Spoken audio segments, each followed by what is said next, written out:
নাজাত বইমেলার এবং দারুন নাজাত স্বর্ণপদক প্রদান অনুষ্ঠানটির আয়োজন করার তৌফিক দান করেছেন। আলহামদুলিল্লাহ। আল্লাহ তাআলা আমাদেরকে এবং আমাদের সকল আয়োজনকে আল্লাহ তাআলা কবুল করুক। আজকের এই অনুষ্ঠানে প্রধান অতিথির আসন অলঙ্কৃত করেছেন আমাদের ইসলামী আরবি বিশ্ববিদ্যালয়ের মাননীয় vice chancellor professor doctor Mohammad Abu Jafar Khan. আজকে আমাদের স্বর্ণপদক প্রাপ্ত অতিথি আমাদের হৃদয়ের মানুষ জাগ্রত কবি মুহিব খান। আজকে অনুষ্ঠানের বিশেষ অতিথি যুগের ফররুখ, আমাদের সকলের প্রিয় এবং শ্রদ্ধেয় ব্যক্তি কবি রুহুল আমিন খান, এবং আজকে সবার সভাপতি আমাদের মাদ্রাসা গভর্নিং বডির সভাপতি, দারুন নাজাত ট্রাস্টের সভাপতি ব্যারিস্টার ABM সিদ্দিকুর রহমান খান, অন্যান্য অতিথিবর্গ, আমার সহকর্মীরা, সম্মানিত উপস্থিতি ও প্রিয় শিক্ষার্থীরা, আমি সূচনায় কৃতজ্ঞতা মোবারকবাদ জানাই আজকের প্রধান অতিথিকে। প্রধান অতিথি ভাইস চ্যান্সেলর হওয়ার পরে এই প্রথম দারুন নাজাতে আসা। দারুন নাজাতের পরিবারের পক্ষ থেকে আমরা তাকে মোবারকবাদ জানাচ্ছি এবং তার কর্মজীবনের বা দায়িত্ব পালনের সার্বিক সফলতার জন্য মহান আল্লাহ তাআলার কাছে দোয়া করছি। মাননীয় vice chancellor professor doctor Abu Jafar Khan, আপনি ভাইস চ্যান্সেলর হওয়ার আগেও আরবি বিশ্ববিদ্যালয়ের আপনি প্রো ভাইস চ্যান্সেলর ছিলেন। আপনি মাদ্রাসা শিক্ষায় শিক্ষিত একজন শিক্ষাবিদ। শশিনা নিসরাবাদের মতো দিনী আমলি প্রতিষ্ঠানে আপনার শিক্ষা জীবনের শুরু। গোটা দেশের মাদ্রাসা শিক্ষা সম্পর্কে আপনার ধারণা আছে। আরবি বিশ্ববিদ্যালয়ের আপনি এই পঞ্চম ভাইস চ্যান্সেলর।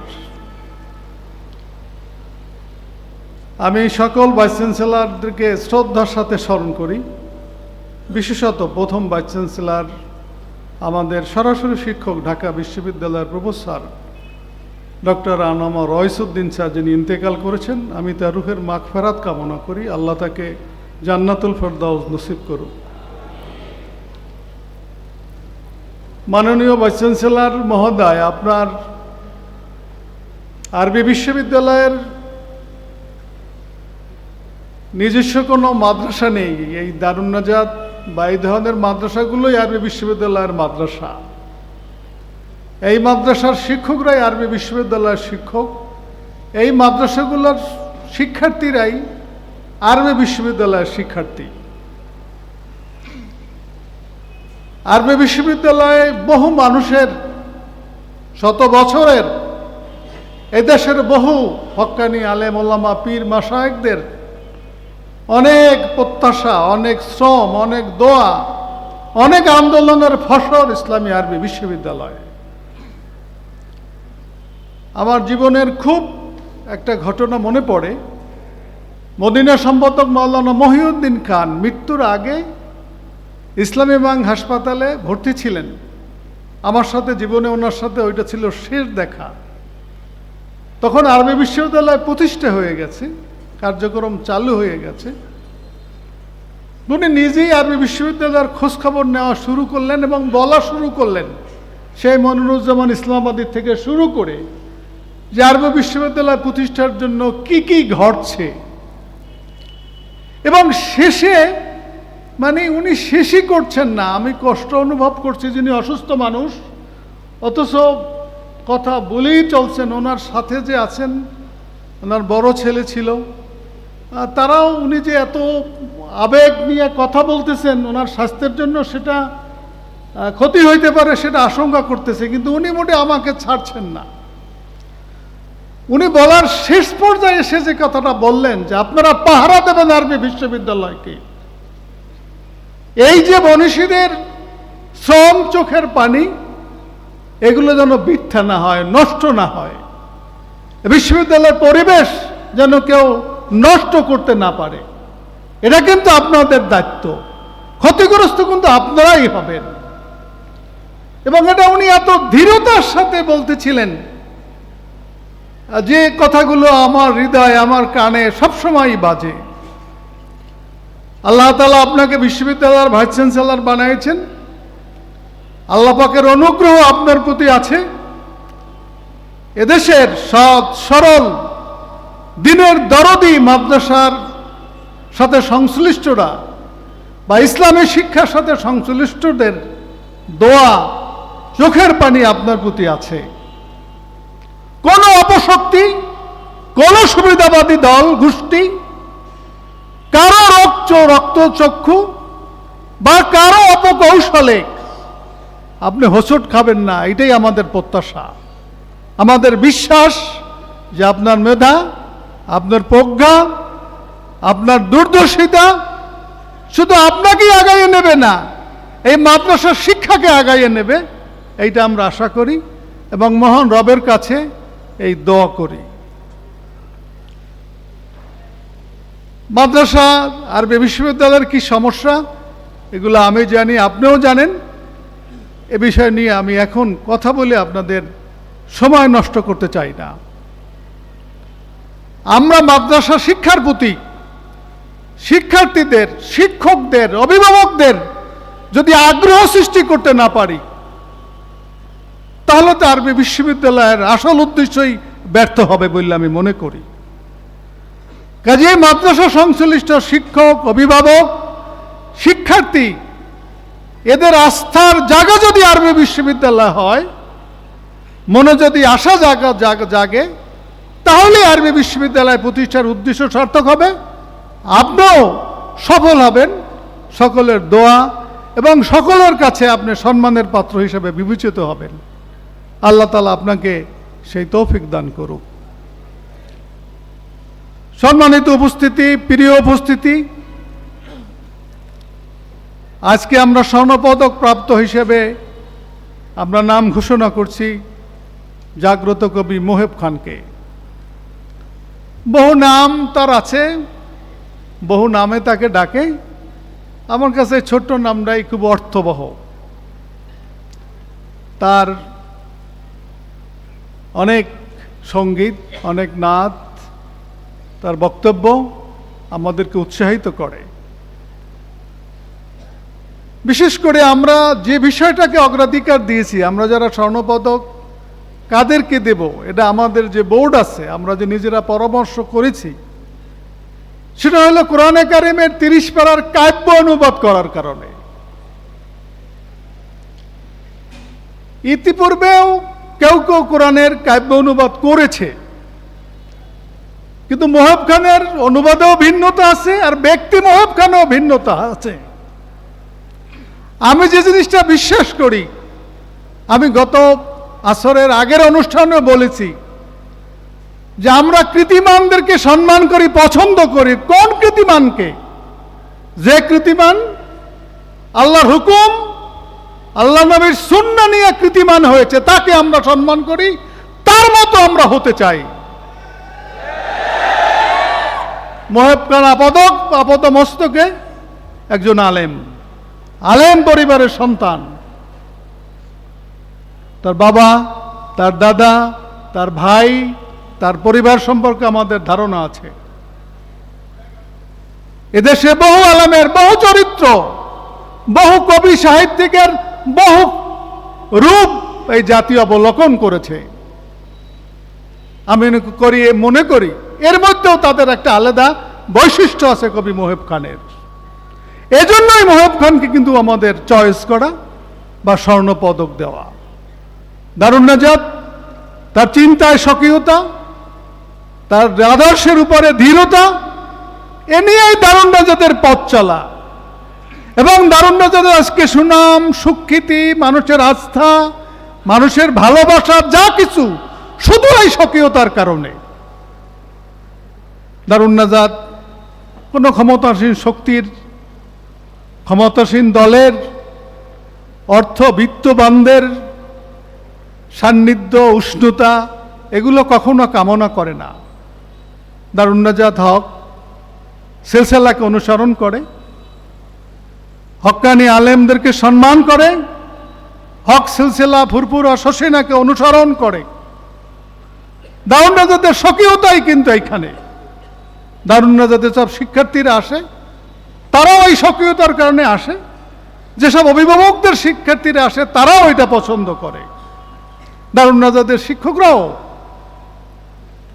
এই চিন্তা, এই দর্শনে, এই প্রতিষ্ঠা লগ্ন থেকে এ পর্যন্ত পরিচালিত হয়ে আসছে, তাদের দায়িত্ব পালন করে আসছে। আমি আমার প্রিয় শিক্ষার্থীকে বলতে চাই, কবি মহব খানকে তোমাদের সামনে পেশ করার উদ্দেশ্যই কিন্তু এইটা। বড় সবাই হইতে চাই, সে বড় হইতে চাই আমাদের স্বকীয়তা নিয়া, সে বড় হইতে চাই আমাদের আদর্শ নিয়া। আদর্শ স্বকীয়তা নিয়েও যে বড় হওয়া যায় এর প্রমাণে কিন্তু আজকের স্বর্ণপদক প্রাপ্ত অতিথি, আজকের প্রধান অতিথি, আজকের বিশেষ অতিথি, আজকের সভাপতি। তোমাদের ভিতরে এই চেতনাটা সৃষ্টি করতে চাই। নানান দিকের বাতাসে, হাওয়ায়, সোশ্যাল মিডিয়ার অপপ্রচার, তোমরা অনেক সময় দুর্লমানতায় ঘোরো, আদর্শের উপরে স্থির থাকতে পারো না।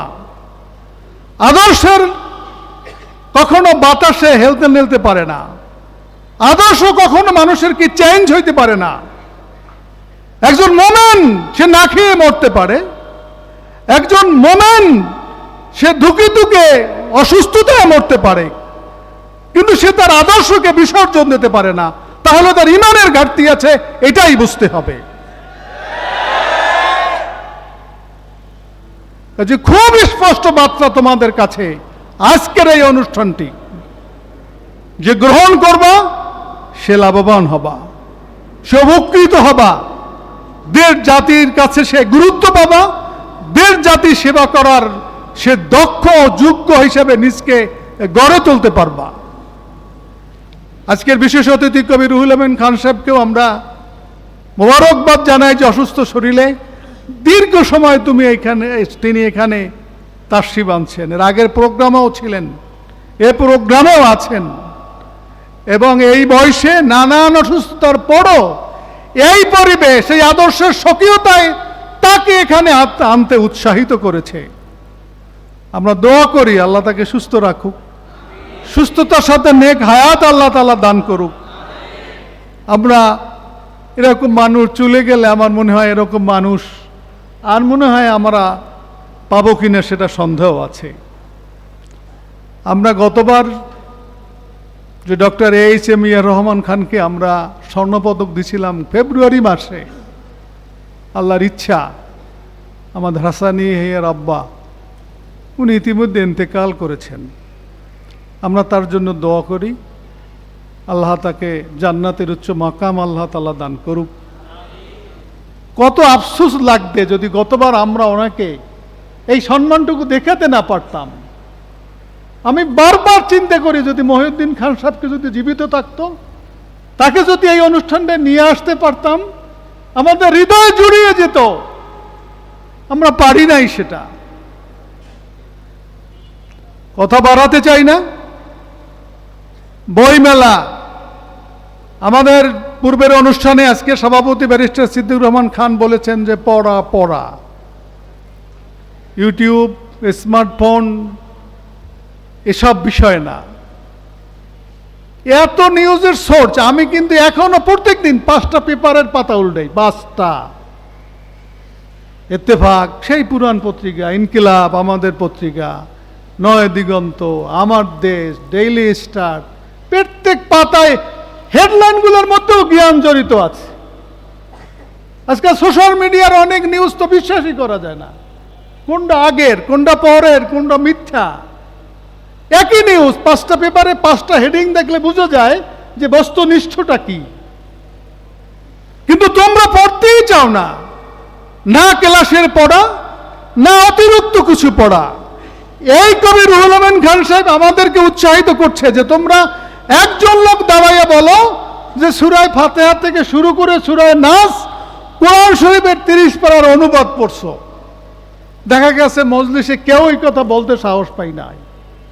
তিনি বলছে যে আমি রুহুল আমিন সূরা ফাতিহার আলহামদুলিল্লাহ রাব্বিল আলামিন থেকে শুরু করে সূরা নাস পর্যন্ত সমস্ত কোরআন শরীফের অনুবাদ এবং বেশ কিছু জায়গার ব্যাখ্যা বিশ্লেষণ এগুলো আমি পড়েছি। এই যে পাঠকের মৃত্যু, পড়ার প্রতি অনীহা, এটা জাতিকে অনেক পিছাইয়া দিছে। এজন্য আমরা বই মেলা করতেছি। বইয়ের সাথে তোমাদের পরিচয় হবে, বই পড়ার প্রতি তোমাদের আগ্রহ হবে। এটা যেন অনর্থক না হয়। এই প্রোগ্রামটা অনেক ব্যয়বহুল প্রোগ্রাম। কোনো ডোনেশন, কোনো সংগঠনের সহযোগিতা, রাষ্ট্রের কোনো অনুদান, এ দ্বারা দারুণ নাজাতের কোনো প্রোগ্রাম হয় না। শুধু তোমাদের জন্য এই মানুষগুলো কষ্ট করছে, তোমাদের জন্য এই বইমেলা, তোমাদের জন্য এই স্বর্ণপদক, তোমাদের জন্য। এটা তোমাদের বুঝতে হবে। এটা দারুণ নাজাতের একটা কার্যক্রমের অংশ। ক্লাসের পাঠের চেয়ে এই প্রোগ্রামটা কোনো অংশেই কম গুরুত্বপূর্ণ না, এইটা বুঝতে হবে। তোমরা বই দেখবা, বই সংগ্রহ করবা, বই পড়ার অভ্যাস করবা, ক্লাসের বইও পড়বা, সাথে সাথে অন্য বই। আজকে কয়েকটা বইয়ের এখানে মোড়ক উন্মোচন হবে। আমাদের কবি রুহুল আমিন খান সাহেবের 2টা বই, কবিতা, তারপরে কাসিদা আমরা প্রকাশ করছি। আরও কবিতার বই আছে এখানে, যার মোড়ক উন্মোচিত হবে। তোমরা বই পড়বা। যারা এখানে বইয়ের স্টল দিয়েছেন তাদের দৃষ্টি আকর্ষণ করছি, দারুণ নাজাতের নিয়ম নীতির প্রতি আপনারা শ্রদ্ধাশীল হবেন। আপনাদের কাছ থেকে ব্যবসার জন্য কিন্তু আমরা এই বইমেলা করি নাই, এটা ভাববেন না।